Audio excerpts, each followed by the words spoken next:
দীর্ঘ ২০ বছর পর রংপুরের মাটিতে বিএনপির চেয়ারম্যান তারেক রহমান আসছেন আগামীকাল।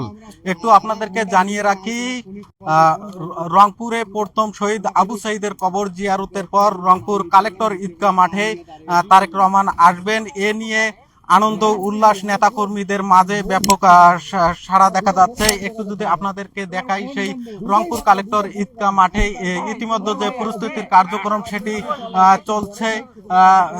বিভিন্ন এখানকার লোকজন এবং নেতাকর্মীরা সহ তারা এই কার্যক্রম পরিচালনা করতেছেন এবং ব্যাপক সাড়া লক্ষ্য করা যাচ্ছে। একটু আগে আমরা দেখেছি বিএনপির নেতাকর্মীরা এবং বিএনপির বিভাগীয় সাংগঠনিক সম্পাদক দুলু, তিনিও এখানে এসেছিলেন, মাঠ পরিদর্শন করছেন। একটু যদি আমরা একজন বিএনপির কর্মীর সঙ্গে কথা বলতে চাই। আসলে এবারের কালকে তো তারেক রহমান আসছেন, কি রকম দেখছেন?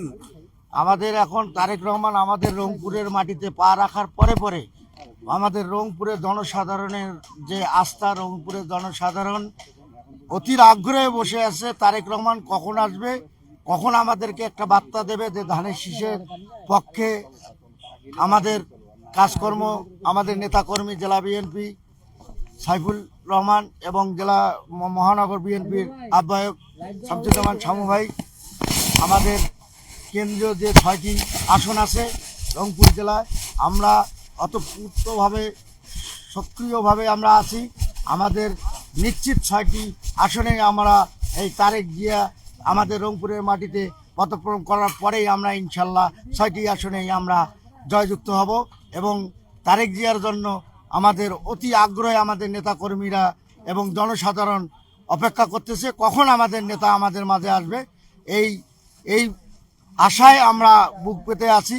আবু সাঈদের কবর জিয়ারত করার মাধ্যমে তারপরে আমাদের রংপুরে কালেক্টর মাঠে আসবেন, আসে আমাদের কাছে উনি যেসব কথাবার্তা বলবেন, এই নির্দেশনা কথাবার্তা বলবেন, এইভাবেই আমরা কাজ করে যাব এবং নিশ্চিত আমরা ৬টি আসনে ধানের শীষকে জয় যুক্ত করব ইনশাল্লাহ।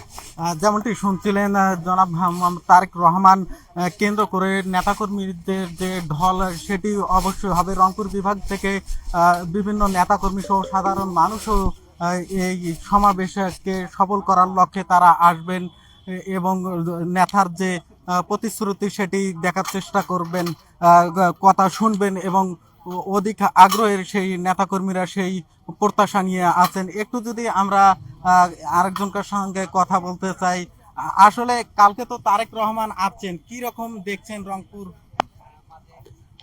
তারেক রহমানের আগমন ঘিরে রংপুরে এখন বিএনপি যারা নেতাকর্মী আছেন তাদের মধ্যে একটা আলাদা উচ্ছ্বাস কাজ করছে, যেহেতু সামনে নির্বাচনকে ঘিরে বিএনপির যে পরিকল্পনা তৃণমূল পর্যায়ে এই মেসেজটা পৌঁছে দেওয়ার জন্যই দলের চেয়ারম্যান তারেক রহমান ২২ বছর পরে রংপুর সফরে আসছেন। আমরা সকাল থেকেই সংবাদকর্মীরা মাঠে আছি। আমরা বিএনপির যারা ৬টি আসনের যে প্রার্থী রয়েছেন এমপি প্রার্থী, তারা এই মাঠে এসেছিলেন, পরিদর্শন করে গেছেন। বিএনপির কেন্দ্রীয় নির্বাহী কমিটির যে সাংগঠনিক সম্পাদক আসাদুল হাবিব গুরু, তিনি এসেছিলেন, তিনিও গণমাধ্যমের কর্মীদের সাথে কথা বলেছেন।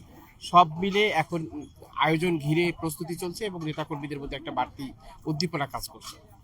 জি, যেমনটি শুনছিলেন, এর আগেও আমরা দেখেছি চেম্বার অফ কমার্সে রংপুর ৬টি আসনের মনোনীত প্রার্থীরা তারা এসেছিলেন এবং সংবাদ সম্মেলন করেছেন। সেই সংবাদ সম্মেলনের মাধ্যমে যারা সংবাদকর্মী রয়েছেন তাদেরকে জানিয়েছেন আগামীকাল যে তারেক রহমান আসবে, কোনো ধরনের ত্রুটি না হয়, সুন্দরভাবে এই সমাবেশটি সফল করতে পারে সে লক্ষ্যে কিন্তু সাধারণ মানুষ এবং নেতাকর্মীরা তারা কাজ করছেন। একটু যদি আমরা আরেকজনকার সাথে কথা বলতে চাই, আগামীকাল তো তারেক রহমান আসছেন, কি দেখছেন, কোনো ধরনের প্রস্তুতি কি রকম চলছে?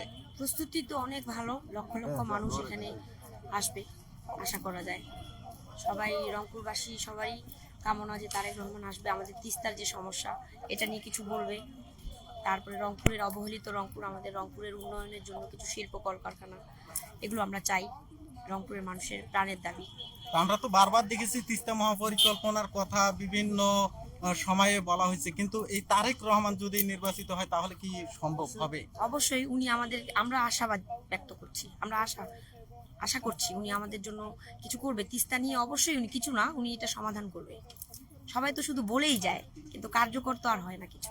তিস্তা এবার আমরা সহ তো কার্যকর আমরা দেখতে চাই। বিভিন্ন দেখেছি বৈষম্য শিকারে এই রংপুরের বাজেট সহ, তাই এবারে আশা করা যায় কিরকম উনি যদি হতে পারে তাহলে এই সমস্যা থেকে উদ্ধার হবে কিনা রংপুরবাসী। উনি অবশ্যই চেষ্টা করবেন, আশা করা যায়, আমরা তো আশা করছি সমস্যা সমাধানের জন্য। সমস্যা সমাধান ইনশাআল্লাহ হয়ে যাবে। কালকে কিরকম লোক হতে পারে এই কালকে সমাবেশকে কেন্দ্র করে? মিনিমাম 7-8 লক্ষ তো হবেই আমার মনে হচ্ছে। ইতিপূর্বে গাজীপুরে যে জনসমুদ্র হয়েছে, আমাদের রংপুরের মানুষ তো ইমোশনাল বেশি, উত্তরবঙ্গের মানুষ আরো বেশি হবে গাজীপুরের চেয়ে ইনশাআল্লাহ।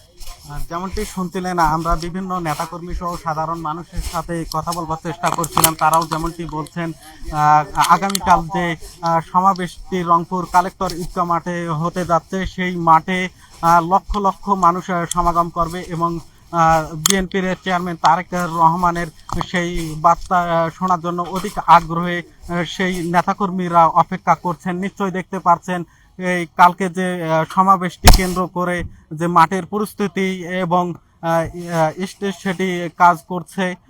এর মধ্যে আমরা দেখেছি বিভিন্ন মাইক সহ যত প্রকার এখানে প্রস্তুতির যে কার্যক্রম সেটি কিন্তু কাজ করে যাচ্ছে, হয়তোবা বিকেল নাগাদ সেটি সম্পূর্ণ হবে। আর কালকে সকালের দিক অর্থাৎ সকাল গড়িয়ে বিকালে আবু সাইদের যে কবর জিয়ারত সেটি সম্পূর্ণ করার পর এখানে জনাব মোহাম্মদ তারেক রহমান তিনি কিন্তু আসবেন নেতাকর্মীদের মাঝে। রংপুর 20 বছরের পর আসার যে আশা আকাঙ্ক্ষা মানুষের মাঝে, বিভিন্ন রাজনৈতিক বিষয় এবং তিস্তা মহাপরিকল্পনা বিষয় যেটি উঠে এসেছে সেটি আসলে বলবার চেষ্টা করবেন এমনটি কিন্তু নেতাকর্মীরা বলছেন। এছাড়াও বিশেষ করে আমরা যেটি দেখেছি একটু আগে যে বিএনপির বিভাগীয় সাংগঠনিক সম্পাদক দুলু তিনি সহ রংপুর 6টি আসনের মনোনীত প্রার্থীরা রয়েছেন এবং চেম্বার অফ কমার্সের সংবাদ সম্মেলনের মাধ্যমে নতুন বার্তা দিয়েছেন এবং তারেক রহমানকে ঘিরে কোনো ধরনের